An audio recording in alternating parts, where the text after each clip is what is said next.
Brian Olmstead, how are you, sir? I'm very good. How are you? I'm doing swimmingly. You are one of the appointed water board members appointed by Governor Little to help guide and deal with the water situation in the state of Idaho. Is that correct?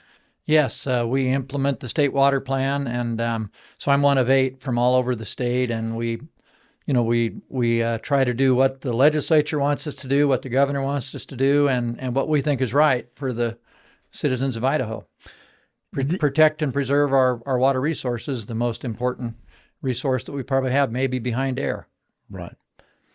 How did you become this person? Like, what's your background that brought you to this spot? Because, again, there are only 8 of you. It's a direct appointment from the governor himself. So what's your history with water in the state of Idaho? Okay, well, I've been involved in water my whole life. I'm a 4th-generation farmer on the Twin Falls tract in Twin Falls, Idaho. So my great-grandfather, my grandfather, my dad, and myself were all farmers, and I farmed. We also raised cows. We had 1,000 acres or so of farm ground, 300 mother cows, and then we had a feedlot. So I was, growing up a lot of times irrigating, siphon tubes, gated pipe. Before that, what we called feed ditches, so kind of flood irrigation. So I was always, I worked with water every day, my whole life pretty much. 2000, I went to work for Twin Falls Canal Company, and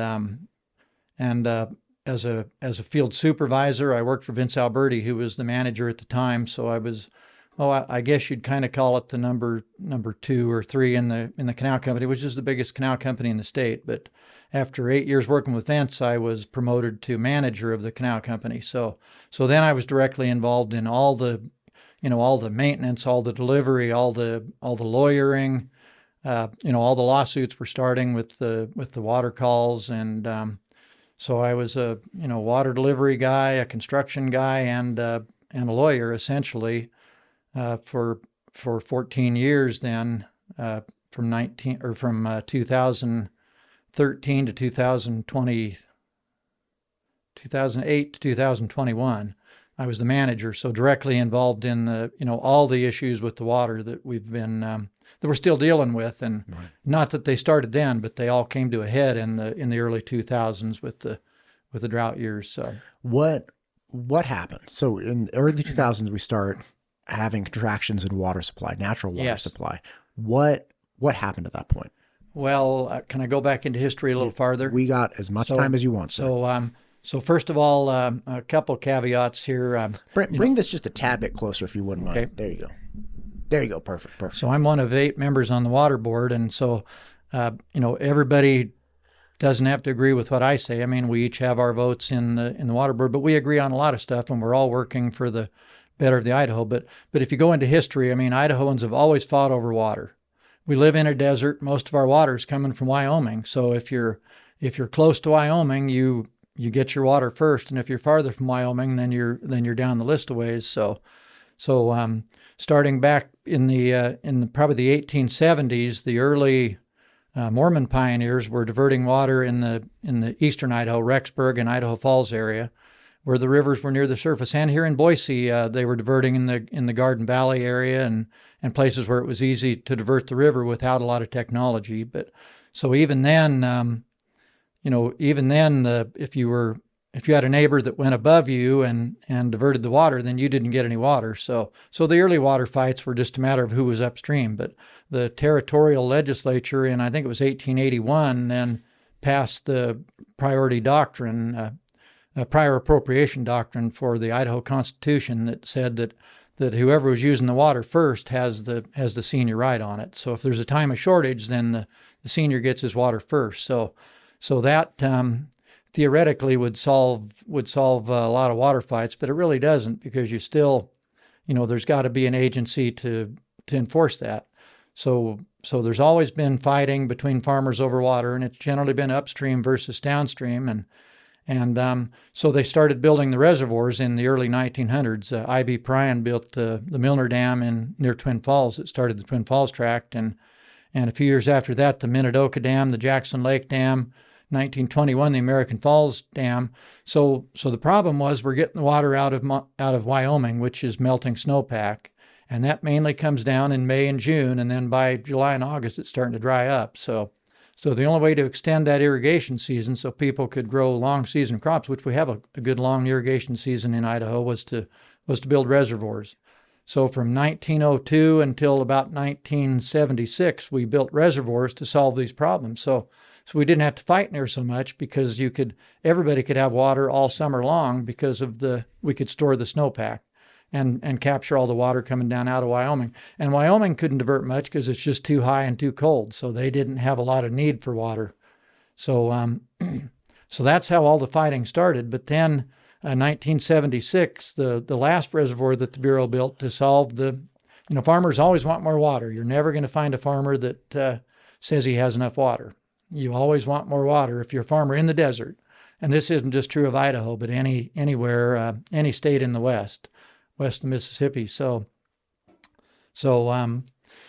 we built reservoirs until 1976, and they built Teton Dam. Well, Teton Dam, pretty much the day it filled, it failed and flooded out, hundreds of thousands of acres, ruined the lives of a lot of people. So Idaho and the Bureau of Reclamation, the federal agency that built most of the dams, then got out of the dam building business for a long time. So rather than everybody just using less water because we can't build more dams, we decided, well, we got this huge aquifer underneath us, and so we can, pumping technology becoming very good. Hell's Canyon Complex had been built, so Idaho Power and Rocky Mountain Power had lots of power. So they encouraged the farmers then to start pumping groundwater, and it worked really well for a long time. It was a big aquifer, and there seemed to be plenty there. Well, by about the 1990s, all of a sudden the aquifer started to decline, and it doesn't matter if an aquifer declines per se, but the problem is that the aquifer connects with the river. So if the aquifer is higher than the river, you get spring flows like Thousand Springs and like the springs at American Falls. If the aquifer is lower than the river, then you have a losing river where water's going from the river into the aquifer. So that's where we got to by the 1990s. And Twin Falls Canal just happened to be the one that was the senior surface water user below American Falls. So again, you're farther from Wyoming than you're downstream from a lot of other users. So all the senior water rights from the 1870s on were the early pioneers that developed land up in Idaho Falls, Rexburg to Blackfoot. Below Blackfoot, the river starts to become a canyon, and you no longer can divert out of it without having a dam. So those are the so there's senior rights above Blackfoot, and those are all 1880s to about 1890. Then there's senior rights below Blackfoot, below American Falls Dam, essentially, and that is mainly the Twin Falls Canal is the first. Then behind that, the North Side Canal, and Burley Minidoka, and then the North Side Canal. So we're not building any more reservoirs. We're taking the groundwater, and I don't blame anybody for fighting for their water right. Let me just say that. We live in a desert. If you don't fight for your water rights, you don't have a water right. You've lost it a long time ago. So everybody does and should fight for their water right. And that, of course, includes Idaho Power, which has hydropower rights going back to about 1916, I think it is. And Swan Falls Dam, 1902, was the first hydro development that I know of on the Snake River. But so I'm trying to get to, by the 1990s, the aquifer was declining, which didn't matter per se. It was a few feet that you had to pump more, but it was reversing the flow of the river water. Flows the river flows were going down. So if you're downstream of American Falls, you were seeing a decline in your water supply in the late summer, where you rely on those spring flows. May I ask a question? You bet. Okay, so the surface water rights are obviously the senior rights to the pump farmers on the aquifer, and the earliest pumps developed somewhere in the late 1930s, but then they really started hammering and drilling and everything in the 40s, 50s, 60s, and whatnot. Yeah. So the senior water rights of the surface water users, having their water all of a sudden seep back into the aquifer to recharge the aquifer, is the exact opposite of what they want, which is like, hey, you're bleeding off the senior water users to fulfill these junior water rights, which is the aquifer pump users. That's what's happened. So essentially the senior water users were supplying the junior water users with their water, and they couldn't stop it. It's not like they could divert it. It was literally seeping back into the ground to charge the aquifer. Yes, I mean there was always an aquifer there. I mean it's been there for thousands of years, maybe maybe hundreds of thousands, but it was recharged naturally from the snow melt and the river. Well, when we started irrigating, we were diverting that river out, and we were putting a lot more water into the aquifer. So that's called the incidental recharge. So you got natural recharge, which is snow melt, river flows, tributary channels, and everything that seeped into the aquifer always. But a lot of that has, the bigger part of it is the incidental recharge, which is all the irrigating that starting by the 1870s and 1880s, as we started diverting water out from the river channels. A lot of it, because we're basically on a lava rock, thousands of feet of lava rock. Then you've either got soil or you've got alluvial gravels in the river areas. So then they're flooding the farmlands, flooding all this area that is not made of clay, was not designed to be a riverbed, flooding it to grow crops, and then all of that water that didn't evaporate or get absorbed by the plant material naturally goes directly down back into the soil and recharges the aquifer. So just the mechanisms of farming and irrigation were doing incidental recharge. Particularly flood irrigating, which everybody was flood irrigating mainly until the 60s and 70s when all of a sudden a lot of center pivots and wheel lines started showing up. And when you're flood irrigating ground, you're probably putting 30 to 40% of that water is going down below the root zone and into the aquifer. So we were supercharging the aquifer. So at the same time that we were developing all the pumping, because we couldn't build any more dams, we were also changing to center pivot irrigation, because you can't afford to pump the water up and then use it, lose 30 or 40% of it back into the ground. So it was a double whammy. We had changing technology, a lot more efficient irrigation, and a lot less seepage down into the ground. And it started to show up into the spring flows, but it took a few years because it's a big aquifer.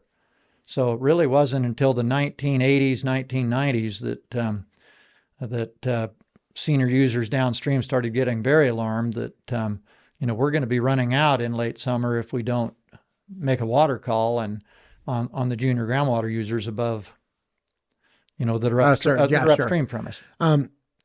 With that being said, so we're increasing the efficiency of the irrigation systems, which means, yes, we're using less water, but we're also recharging less. And did that enable more farmland to be easily built? Because it's like, okay, well then instead of having, 10,000 acres, let's do 20,000 acres because we have plenty of water and we have, more effective irrigation mechanisms. So we don't have to worry about flood irrigation. That then draws more on the aquifer while we're recharging it less. Is that pretty much what was happening at the time? Absolutely. So we had about, roughly 1 million acres of surface irrigation by let's say the 1960s. Okay. That was all the old canals, mostly flood irrigation, but starting to convert to center pivots and wheel lines. At the same time then, the state and Idaho Power has liked it also. They had a lot of surplus power and they wanted to sell it. So we encouraged the state gave water rights to develop all the groundwater. And it was a good idea. I mean, agriculture was almost the entire state economy back in those days. And, right. We didn't have microns. We didn't have, crazy development going on everywhere. Yeah. So agriculture was the main part of the economy. So more acres meant more money for schools, more money for hospitals, more money for roads. And so the state and Idaho Power and everybody, encouraged the development of the groundwater. So we developed about 1 million acres of groundwater, in addition to that 1 million acres of original surface water that was being irrigated from the Snake River. Gotcha. So we, in effect, doubled the amount of land that was being irrigated by all this while becoming, more efficient, but we're just taxing that resource more and more and more. Yes. So in the 90s then, people start to get worried. They start to realize, hey, we're reversing the flow. The senior water rights, which are surface water, are getting essentially usurped by the groundwater, by the, and it's not like the pump farmers, dug some canal and diverted it intentionally. It's just that the flow started going reverse back into the springs, recharging the aquifer. What happens at that point? Well, then, so So there was a moratorium. Twin Falls Canal and others told the state, Idaho Department of Water Resources, that we can't just keep giving away new water rights. The water is fully allocated all along the Snake River. So there was a moratorium established on any new irrigation wells. And actually, there's another complicating factor here. In 1983, Idaho Power realized the same thing, that, hey, the Snake River's not running near what it used to. We have a responsibility to our stockholders to protect the flows in the Snake River for hydropower. So the Swan Falls Agreement, and I'm not going to get very deep into that, but 1983, the state reached an agreement with Idaho Power Company that we would protect minimum flows at Swan Falls, which is out here south of Kuna, a few miles. So. Gotcha. And that was intentionally because they're like, hey, we're trying to derive hydropower out of this. Yes. We have a certain degree of water right. And even though there is water here, say enough for irrigation, there's not enough for the momentum and flow we need for hydropower. Absolutely. And a lot of people thought, oh, Idaho Power, they're just trying to steal all of Idaho's water for hydropower purposes. And a lot of people fought it really hard in the early 1980s, and the Swan Falls Agreement by a lot of people was seen as a real bad thing. Looking at it in retrospect, if we wouldn't have had the Swan Falls Agreement, I'm not sure we'd have a river below Milner Dam, which is where the Twin Falls diverts, because Idaho Power in protecting their hydropower right was protecting that river. And I mean, all the issues we have with the river now. I mean, we've got the anadromous fish, we've got water quality issues, we've got recreation, we've got sportsmen, there's a lot of reasons that we need a river besides just agriculture. Now, agriculture is the lifeblood of the Idaho economy, and we need to keep all the farmland we can, but we have to have a river too. So that becomes the balancing act then, beyond all the fighting. I mean, we want everybody should fight for their water right, but on the other hand, we've got to find a balance where we can have a river and we can have all the acres of farm ground that we can have and still protect the river flows the river got to the point where it was just completely, and it still is at times. If you go down to Marsing or other places, you can almost walk across it on the aquatic vegetation that grows there. So we need flow in addition to agriculture. Right. And so, finding that balance is what the Water Board's trying to do. And I was a farmer for half of my life. I mean, I like farmers. They are hardworking. They just want to protect their livelihood and their communities and produce for not just Idaho. I mean, we're producing for the world with the potatoes, the sugar beets, and the dairy products. So, yeah. So it's real important that we try to achieve this balance. And that's where, you've had the podcast on cloud seeding. It'd be nice to think we can build some more reservoirs. That's pretty difficult. And can we fill them if we build them? But we're trying to put the, maximum benefit out of the water, but also we've got to protect the rivers. You've seen it in so many other states where they decided, well, we need all the water. The river doesn't matter. And, I hate to always be picking on Phoenix, but I've been going to Phoenix since the 1970s. And it, you drive down to Phoenix in the 70s and there was still a lot of farm ground, but there was all these side roads and everything that had numbers on them. And so Phoenix was the Salt River Project. It was built by Bureau of Reclamation in the early 1900s. It was 200,000 acres of farm ground. Well, what makes more money than farm ground is, people want to live where it's warm and in the wintertime and has lots of golf courses. So Phoenix now, instead of 200,000 acres of farm ground, is about 10,000 acres of farm ground and 190,000 acres of houses and concrete. So that's, from a water board perspective, and I think for most of our legislatures now, we don't want Treasure Valley to be Phoenix. We don't want Magic Valley to be Phoenix. We don't want Idaho Falls to be Phoenix. We want, we all like Idaho as it is, or how it, to me, how it was, but houses and development makes a lot of money and big industries, but it takes a lot of water. and there's no more water. I mean, other than what we can produce maybe with cloud seeding by producing water that we normally wouldn't get. But really, the water's got to be either go to agriculture and existing uses or to new development. I do want to ask you about cloud seeding, but before we get there, we've predominantly talked about the water users that are represented in agriculture, but development is obviously like, this is a big thing. I've talked to a city councilman recently who used to be on his HOA board. He was like, it was terrible. It's terrible being on an HOA board. I'm like, I wouldn't know, but I take your word for it. And he was telling me about how people, especially people from California like me, come in, have no idea how things are going. And like, listen, when I moved here, I had no idea, right? And I'm trying every day to learn. But he said people come in and they'd want to irrigate their lawns, for like 45 minutes. They're like, oh, this is great. We're no longer, where we have our water shut off. It's like, no, you move to another desert. Like this is the desert as well. You're overwatering. You need to do, go to Zamzows or something and, get some kind of lawn system going on, but you don't need, and they had drained down their individual aquifer that their development was using. And they had a pump house that would pump for irrigation water. And people would break into the pump house and turn the pump back on. It's like, you don't understand. There's a straw and there's nothing at the end of the straw. And you're turning this, umpteen thousands of dollar pump on. It's just going to burn out. So he was like, we had to replace the lock something like 5 or 6 times to the pump house because people would literally break in and try to flip the switch because they didn't understand, like, there is no water under us. Like, we're drawing directly from the ground up. In developing, and God bless this area, like it is my home now. It has welcomed me and it's great. Some people aren't happy I'm here. That's fine. No problem. But development is part of the problem.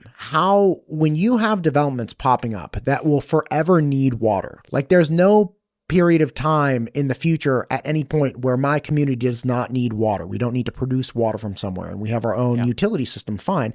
But that's pulling from water. How do we factor that in from a water board standpoint, which is, okay, look, we need to preserve it for these things. And then we have this X factor of development, which just keeps increasing and increasing and increasing. And every time they add a house, that house is never going away, right? The toilets always need to work. The sinks always need to, they got grass. How do we manage that growth or address that growth with a fixed level of water? Yeah. I mean, it's such a complicated question because, I don't want to see Treasure Valley be like Phoenix or anybody else, but, people in Phoenix love Phoenix, but I also serve I represent the Water Resource Board on the Integrated Resource Plan Committee for Idaho Power, and they're forecasting future load because they have to. They're a publicly regulated utility and they have to meet the electrical demands. Yeah. And so we had every 2 years we redo this 20-year integrated resource plan. Well, the growth on Idaho Power's load has been 5.5%, I believe it is, for the last couple of years, and they anticipate that going into the future. So we all need growth. I mean, legislatures like growth. That you got to have tax base, you got to have some way to pay for the roads and maintain them and everything, and the schools and hospitals and everything. But is 5% what we want? I mean, to me, maybe 1.5% or 1% or 0.5% is enough to keep. We need jobs, we need growth. I mean, you can't find people to fill the jobs, and we can't keep up on the roads. We don't have enough water to sustain 5%. So where's the water going to come from? There's no more water, so it's got to come from agriculture, or it's got to come from conservation, or maybe a little bit from cloud seeding, which is a beneficial program. So the water board's got to, at some point, if we're going to keep the development going, it's going to have to be with a lot less water. I mean, you've seen Las Vegas and other areas. We like green lawns. We like big trees. I mean, Boise's the city of trees. It's beautiful. I drove over from down Eagle Road today from Meridian over to here. And, I love all the trees and the green landscaping and everything. But that's water that used to go to farms to produce potatoes, sugar beets, dairy products, sure, all that kind of stuff. So is that what we want? Do we want all the water to go to new development because that makes the most money? I don't think that's where most Idahoans want the Idaho Water Resource Board to try to go. We're raising, right now, one of our Water Resource Board projects is to raise Anderson Ranch Dam by 6 feet and produce 30,000 acre feet of water, new storage, which is the only new storage we've built in a long time. And so that's a really important project, and we're going to get it done. But the cost is going to be about $5,000 an acre foot, about $120 to $140 million somewhere. Well, can agriculture afford that, or can only development in Boise afford that? Or does the legislature want us to take those state dollars and give it cheaper to some people than the others? Those are, it's all a balancing act again, because there's not enough water for everything. Just like I said, farmers can never get enough water. Well, cities can never get enough water either. I mean, they'll take whatever they can get. And so it comes back to that. Do we want 5% growth? Do we have the water to do it? Do we need to produce the electricity? Do we need to, put thousands of giant windmills or build new dams or I don't think it's going to be coal-fired plants. That's kind of over the hill. Yeah, right. And I don't want to go there, but maybe we've got to somehow slow the development down. That would be my solution. But for a legislator, they get elected by people, right? And if a lot of people want to come to Boise, Idaho, or Meridian, Idaho, or Eagle, Idaho, they bring their money with them, and they keep builders going. It's a real tough decision. One more thing. I helped my sister. She's a civil engineer. She surveyed. I helped her survey Eagle Road one winter when farming was slow. But we surveyed Eagle Road, and it was farms, and it was a 2-lane road. And this was, it was right probably in the mid '80s there somewhere. But we surveyed Eagle Road to go to the 4-lane road that it is now, and buying huge right-of-ways on both sides. And I remember that they had to pay the farmers $20,000 an acre to get that land. And I mean, our land, the bank was taking my land at about $600 or $800 an acre, and so there's no farms out on Eagle Road anymore. I mean, it's made billions of dollars probably for all the industries that are located there. But is it better than it was in the 1980s? Is that what we want for all of it? I mean, do we want to be Phoenix? Right. Well, I think the people that live in Two Rivers think it's better. I'm just throwing that one out there. Here's a question for you. You just mentioned about $5,000 an acre foot for Anderson Ranch, and I had heard about this from Braden Jensen from the Farm Bureau. I just spoke with him earlier this week. Great conversation. We talked about cloud seeding as well. And from my conversation with Kayla Golden about cloud seeding and the ROI that the state gets, because some people are like, it's a $5 million project, and Kayla articulated, okay, well, $5 million in total, but like we're dealing with capital assets. It's not $5 million to run every single year. We're getting, measurement equipment because, you want to make sure you get an ROI. But she was obviously saying we get about 1.2 million acre feet of water from cloud seeding. And she has, I'm hopefully going to have meteorologists and different scientists if they're available and you guys can recommend them. Be like, go talk to them. Cause I'm not a crazy person. Like I'm not going to ambush anyone. I genuinely want to know. It's like, hey, how are we getting this? Like, what are the mechanisms how do we measure it? She was articulating that you guys were using radar in 2017 when you were actually doing the study to figure out, okay, is this actually working? You could see the zigzag pattern of the snow appear on the radar as the plane goes through. It's like, I would love to see those pictures. Yeah. Anyway, but her big message was, listen, even if we take a $5 million operating budget annually, if you're giving me 1.2 million acre feet of water, that's just about $4 per acre foot of water. That has got to be the cheapest water that anybody in the entire world could ever get. And especially in comparison to the Anderson Ranch project, where you're increasing an existing reservoir by 6 feet and it's costing about $5,000 an acre foot. You had the water curtailment and the impetus of that, obviously this year being about roughly 76,000 acre feet of water loss that they were saying, hey, this is a problem. Yeah. When you take that into account, help me understand how cloud seeding has become one of the most affordable, reasonable options. And by the way, and you briefly mentioned this right as we were getting rolling, cloud seeding is not just used for water production in the state of Idaho. It has a history of being used for, essentially industrial uses like airports, clearing fog away. Obviously fog is a whole bunch of liquid water floating through the air, and that dissuades planes from landing safely, obviously. And people just, have used cloud seeding for years to engage in clearing that out. But help me understand how cloud seeding then fits into this big picture. Yeah. Well, like you said, the cloud seeding program that the Idaho Water Resource Board helps fund, and I think we do about a third of it, maybe a little more than that, and which I mean the state, the Water Resource Board. So, the science all says that it's around $5 an acre foot. Now we want fact checking. We're going to do more studies and find out, as close as we can, is it exactly 1.2 million acre feet, or is it 900,000 acre feet? So, right. But any way you look at it, it's 100 times cheaper than any other way we're going to produce any new water. And there's, at least all the science says there's no environmental or detrimental effects to downwinders or anything else. You're either going to get it out on those highest elevations, the Tetons, the Payette Range, the Boise Front Range here, So there's a couple really good things about the cloud seeding. One, there's nobody's name on that water. It's not doesn't belong to Idaho Power or anybody else. It's going to fall on the highest elevations because that's just the way the meteorology works, and which means it's going to come off the latest in the spring runoff. The higher the elevation, the slower it melts, and the later you can store that snow up on the mountains, the more room you have in your reservoirs to use for other purposes.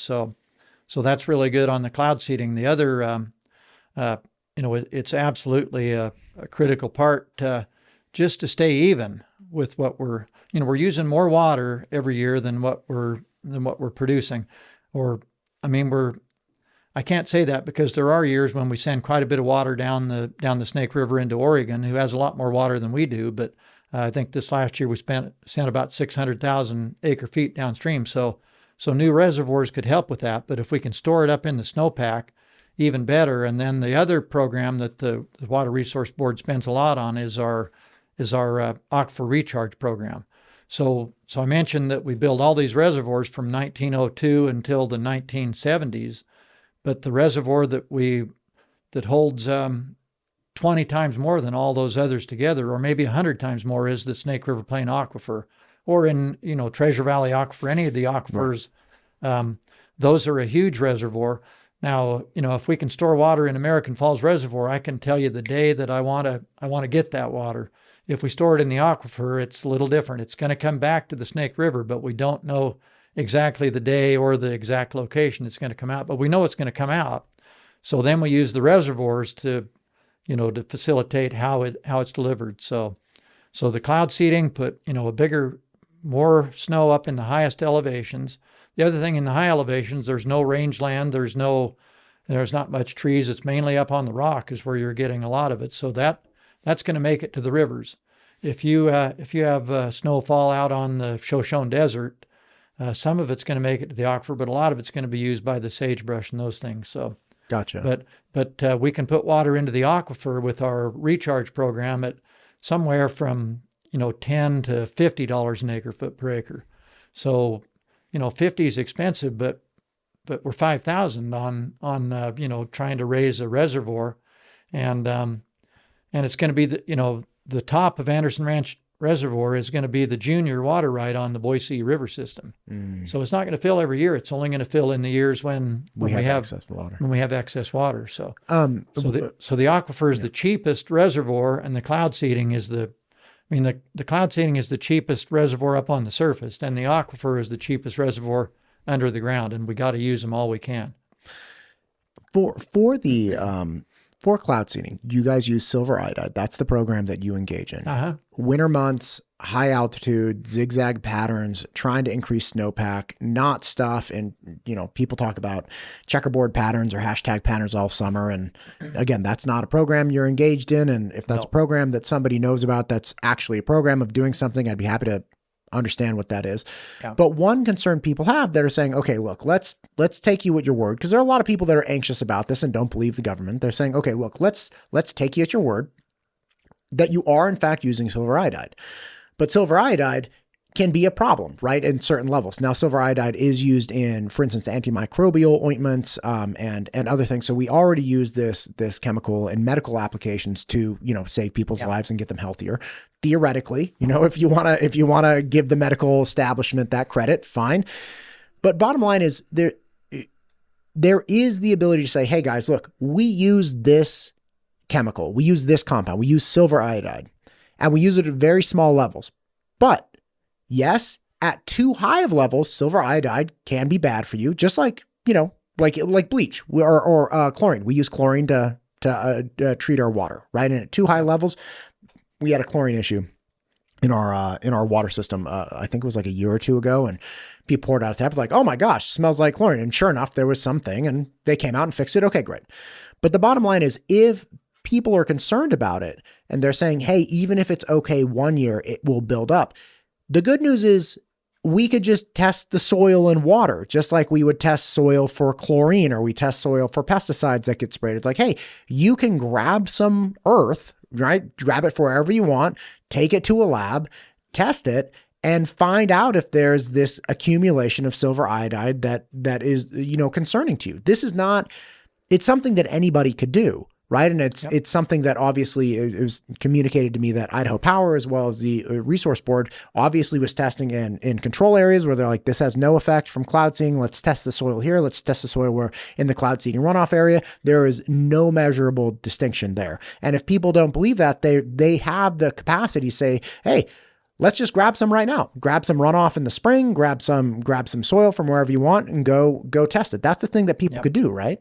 There's been a lot of years of science done on the silver iodide, and yes, silver is a naturally occurring element in Idaho, and I don't wear any silver jewelry, but a lot of people do, and I would guarantee you're getting way more silver from your skin contact with the jewelry than you're ever going to get from the cloud seeding in the Teton Mountains. But you're putting hundreds of pounds of silver iodide over millions of acres of mountainous terrain, and so it's not distinguishable from background levels, and they test down to parts per trillion. That's crazy. This is microscopic amounts when you spread it over those big of areas, and then you've got iodine is something that human body needs. I mean, if you don't have enough iodine, you're in trouble. But the amount that you're going to increase the iodine in the water concentration from cloud seeding is not detectable, and they can detect almost anything anymore. So I think that's it's a complete red herring. It's not a viable criticism of the cloud seeding. But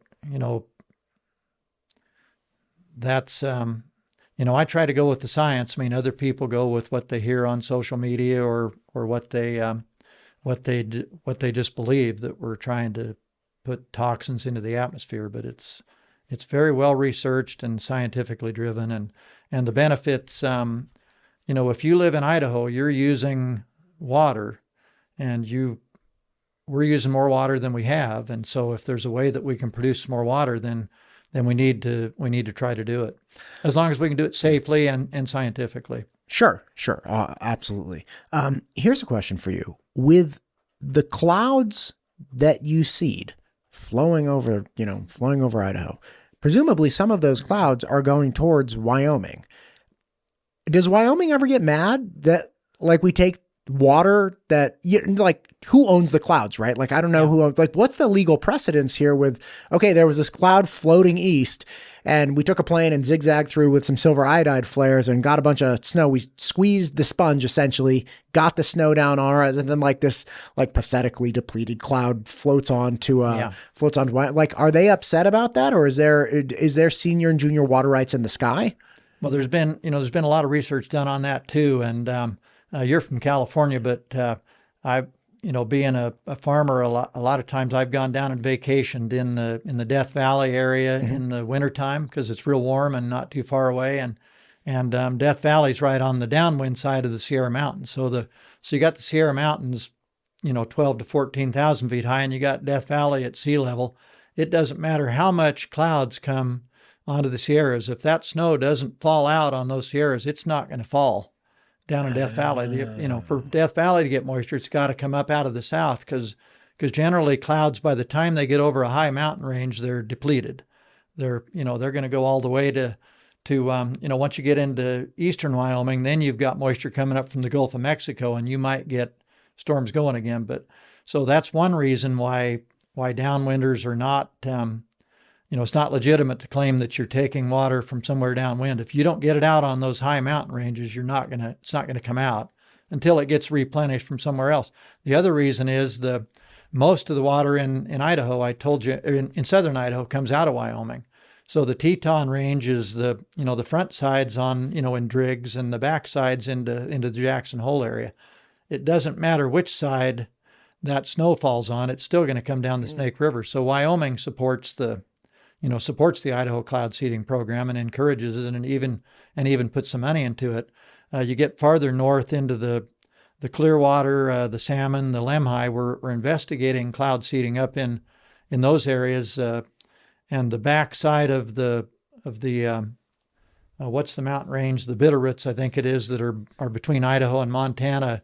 Once you get north of Salmon, well, Montana wants those Bitterroots to catch that moisture too, because if it falls right on the top, it goes to both sides. So you go off into the Bitterroot River, which becomes I think the Bitterroot might actually come into the Clark Fork and end up in the Columbia anyway. But either they way, get access to it at some point. Yeah, it benefits both sides when you're cloud seeding, because if it once gets over that mountain range, you're probably not going to get it.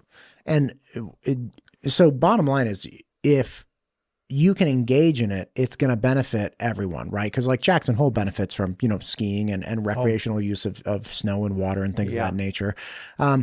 And do the storms predominantly move west to east? Is that why Idaho is kind of responsible? Like if Montana wants snowpack up there, it's like, well, do your own cloud seeding program. It's like, well, we can't because it's moving the wrong direction. Now, I'm kind of a self-proclaimed expert on a lot of this stuff, and meteorology is probably one of them. But Idaho Power would tell you that there's generally kind of three different directions the storms might come from. They might be coming straight from west to east out of Oregon and through the Snake River Plain, and they're going to hit the Tetons. They might be coming up with more of a monsoonal up out of Arizona and Utah and into those are the ones that a lot of times will hit Sun Valley good and go up into the Big Lost, Little Lost River Range. Or they might be coming down from the north from, coming up over Washington and then down along the Continental Divide. So they tailor the cloud seeding program to try and run different tracks depending on which way those storms are coming. But you don't have storms coming down from like Canada going through Montana and Wyoming and cutting west because there's no giant source of moisture up there. Generally not. I mean, you see storms coming up out of the Gulf of Mexico, for instance, and those will come into, eastern Wyoming, Nebraska, Kansas, and those hit up against the Front Range in Denver or wherever, and they'll drop moisture there, but they don't make it over into Idaho. Very, very seldom you'll see storms come from the Midwest and back over the Wind Rivers, all those high ranges in Wyoming to make it into the Snake drainage. It's almost got to come from south, west, or north to get in there. And again, Idaho Power hires meteorologists who know that stuff. Just put in a good word for me. I want to talk to the meteorologist. I want to understand this. Yeah.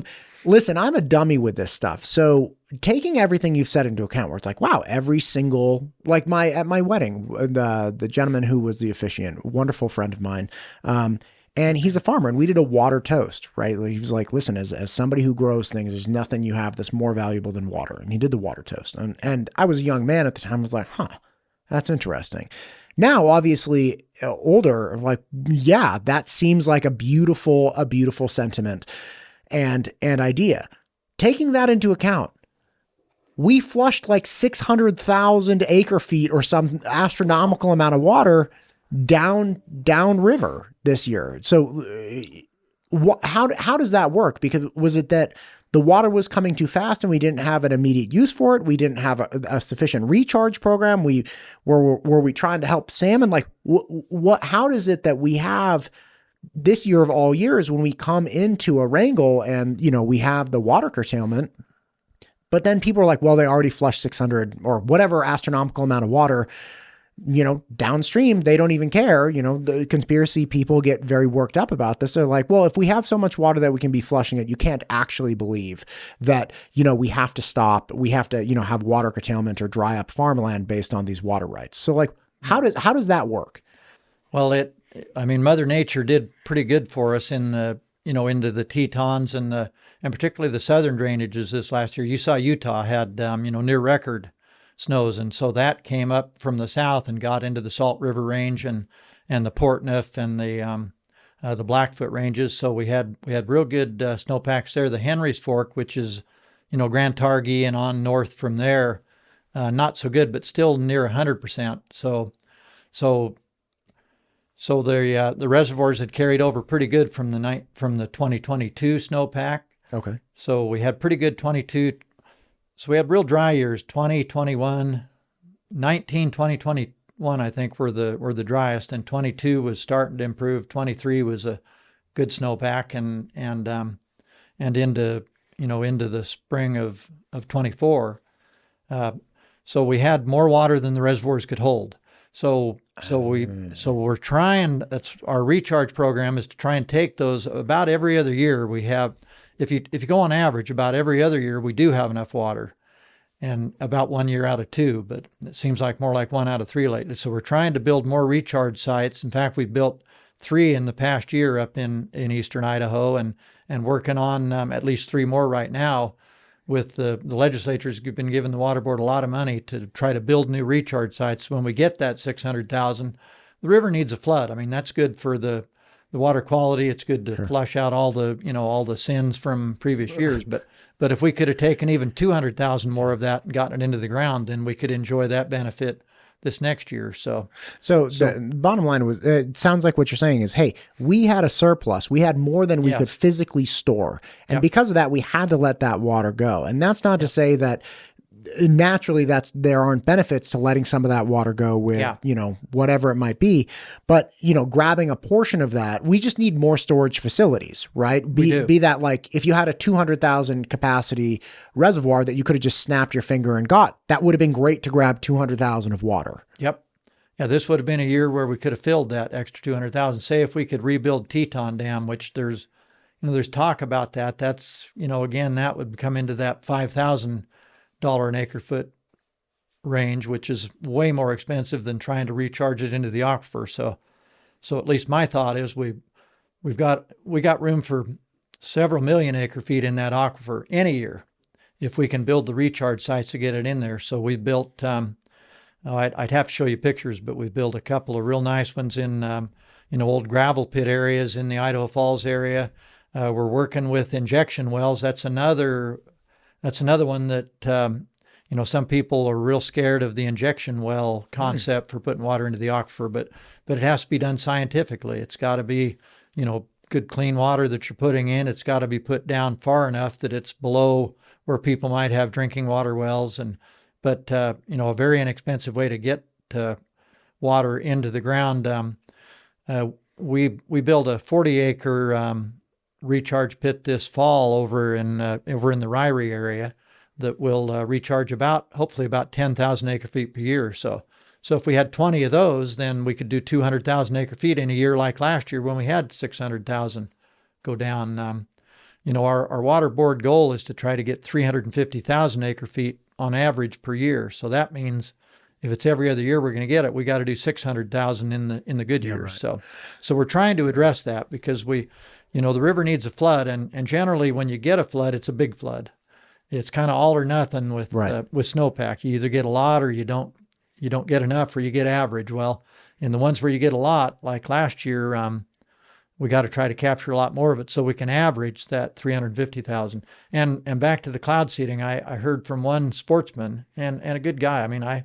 I like to elk hunt. I like big game, but the snow was so heavy in the Portneuf this last year that it was hard on the big game herds. Some of them starved to death, and some people were blaming that on the cloud seeding program. Well, we'd like to do some cloud seeding in the Port Enough. We've never done any cloud seeding in the Port because it's really not a Port Enough because it's not really a high enough range, but we think there might be some opportunities where we can.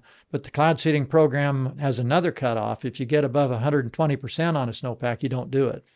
So we're never going to keep seeding clouds if the snowpack is big enough that it's going to start killing big game or cause a devastating flood the next spring. So it's so complex.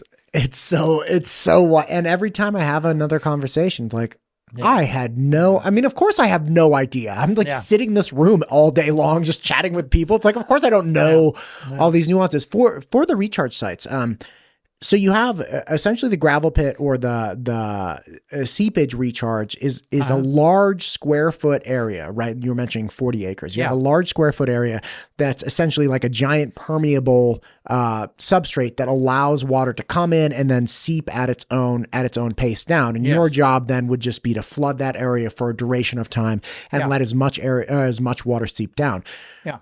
You have to have a water right to recharge. So first you can't really recharge until you either have the reservoirs full or they're going to fill. Gotcha. Because, the aquifer is a great reservoir, but it's, there's the bird in the hand in a reservoir on the surface. You can bring it the day you want it, or the bird in the bush is the aquifer and it's going to come, but you don't know exactly when or exactly where. So you try to model that best you can. So.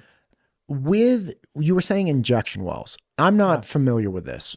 So what's the nature of injection wells and for recharge purposes, and why do they concern people?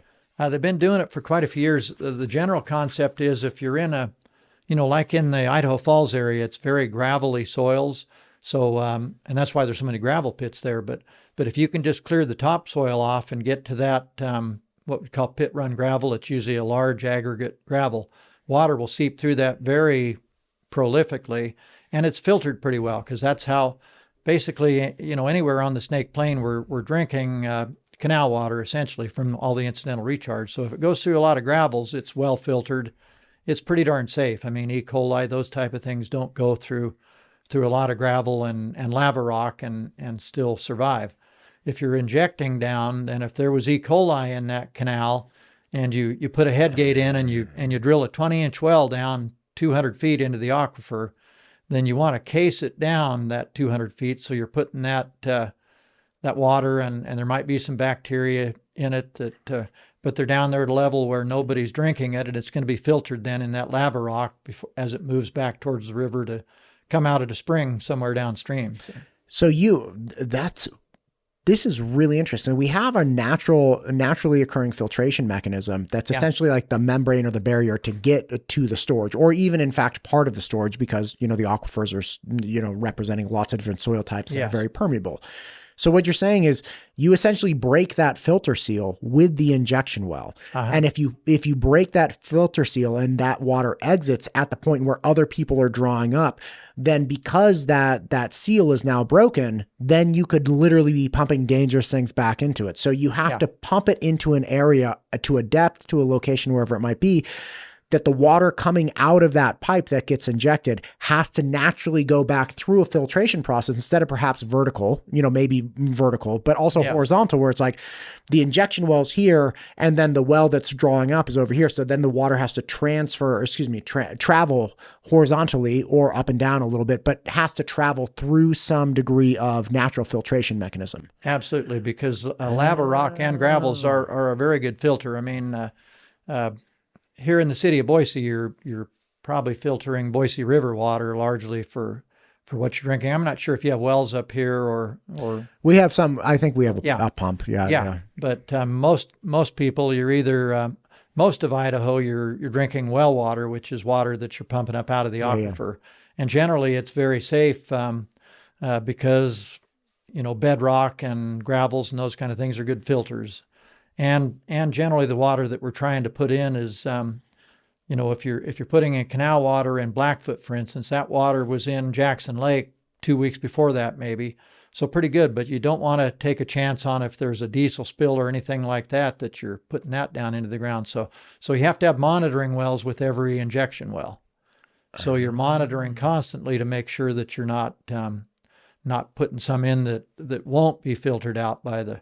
Now, E. coli are pretty easy to filter out. They talk about the PFAS and some of those, some of those forever chemicals. You don't want to get those anywhere near near the aquifer. So you got to be careful that you're putting good water down, and you're testing to make sure that you're not causing any danger to the drinking water aquifer, which everybody from Ashton, Idaho to King Hill, Idaho, at least, is drinking aquifer water from the Snake River Plain, which is where we're trying to do all the recharge. Gotcha. And so it's do you remember that? I think it was a Cuba Gooding Jr. movie, Men of Honor or something. Like, he was like a deep sea diver guy, and one of the I can't remember who the guy was that played his master sergeant or something, but there was some racist guy on like the submarine or on a boat. And he's like, one drop of oil, like black oil, ruins the whole water source. And you're like, okay, you racist old guy, got it, like whatever. But in this case, what you're saying is, hey, look, even though the aquifer is so vast, if you had a diesel spill close to it and that got injected down, that would be analogous to like, oh, this wouldn't be easily filtered out by the lava rock. So then people, miles and miles away start pumping up water that like lights on fire. Yeah. We definitely, it's a very good program, and it's been tested for a lot of years, but you got to have a lot of monitoring with it. And again, a lot of science, and it becomes it's a balancing act too. I mean, if you got the gravels, it's nice to just let it filter naturally, but there's a lot of areas where we're pumping water out, and we need to replace that. That pumping with putting water back in. And there's a lot of places where generally the injection wells would be in lava rock areas, and lava rock is, kind of a big carbon filter, but you don't want to be putting, things that are not filterable in there. Gotcha. Listen, it's late in the day. My flight got delayed. You guys are so accommodating. Is there anything else? I've peppered you with a gajillion questions. Is there anything else you want to hit here at the end? Well, let's see. Just talking for the Idaho Water Resource Board, of course, we do what the legislature tells us to, but back to the aquifer, the Mountain Home Aquifer is one that's been seriously depleted for 40 or 50 years now, both from farming and just, new development in Idaho Falls. And so one of our programs is we just put a new pipeline in for the Mountain Home Air Base, because that is, that's a big part of the economy of the Mountain Home area is the Mountain Home Air Base. And they couldn't have homeland security if they had a chance of their aquifer drying up and not be able to get drinking water and water for the base. So we put in a pipeline from CJ Strike Reservoir to the Mountain Home Air Base, bought a water right from Simplot, which had to come from agriculture. There's no new water rights on the Snake River, so we bought out a couple of center pivots and taken that water to the Mountain Home Air Base. We do minimum stream flow particularly on a lot of rivers through Idaho, but particularly the ones that have anadromous fish. The Lemhi River has minimum stream flows that the water board tries to. We want the ranchers to be able to divert their water, but we also don't want to strand any of the salmon or steelhead in those streams if the rancher would divert it all. So I was going to ask, what's an anadromous fish? And sounds like salmon or steelhead fish. There you go. Fish that come back from the ocean. So Gotcha. The ones that are all endangered. So we want the ranchers to continue to thrive, but we want the fish to thrive too. Right. So we're always looking for this balance to keep the fisheries alive. I've talked a lot about the ESPA and the Treasure Valley.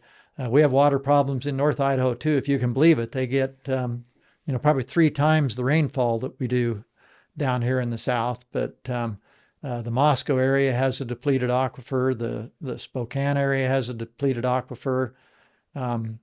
So even with those big rivers there, you can have, as long as it's not being stored properly, and it just runs right away. Some aquifers don't hold near as much water, and they got a lot of trees, they got a lot of vegetation that uses it. So we're always looking for a new water supply for places that are running out of groundwater, and that's kind of everywhere in the West. Well, listen, we've covered a lot. I would love to have you back, or aside from the meteorologist, again, like there's just a lot. right? And it's so vital that people understand this because, again, I don't have any of the information, but just learning what I've learned from having these conversations, like, wow, okay, before I advocate for something, with my legislators, I like to really dive into it. And frankly, I don't think there's a readily accessible information source for people to dive into easily to get all of this information. Yeah. And obviously people are concerned about different programs and they advocate for certain things and that's fantastic. That's called politics, right? And we have a representative democracy. So it is important that we, have people that participate both on the civilian and legislative level, but having something like this where I just get to, it's wild that I get to talk to you. It's fantastic. Yeah. Have a great conversation. And it was fun. Yeah. Well, we've got, we're using more water than we can sustain. So we've got to either find more water or we've got to use less, or we've got to manage it a lot better. And so it's a balancing act. And, we want to keep our agriculture. We want to have growth for cities and everything. So water is going to be you've seen it in every state in the West. And I've seen gross mismanagement as well, which is really unfortunate. And, again, it's a thing that I keep getting encouraged about in this state, which is you have smart people, you have pragmatic politicians, you have individuals who are really just saying, hey, how do we make all of this work? Instead of, hey, what will look the best? And let's do that. So we've got future generations coming. And so, we've got to preserve and protect this water resource for them too. Right. So we've got to utilize it, but we've got to also preserve and protect. And those don't always match. Yeah. Well, thank you for coming today. Thank you for what you're doing for Idaho. I know the board appointment does not come with fame and fortune and riches. So thank you for what you're doing, bringing your expertise. And again, thank you for communicating this stuff. It's fantastic. Thanks for having me.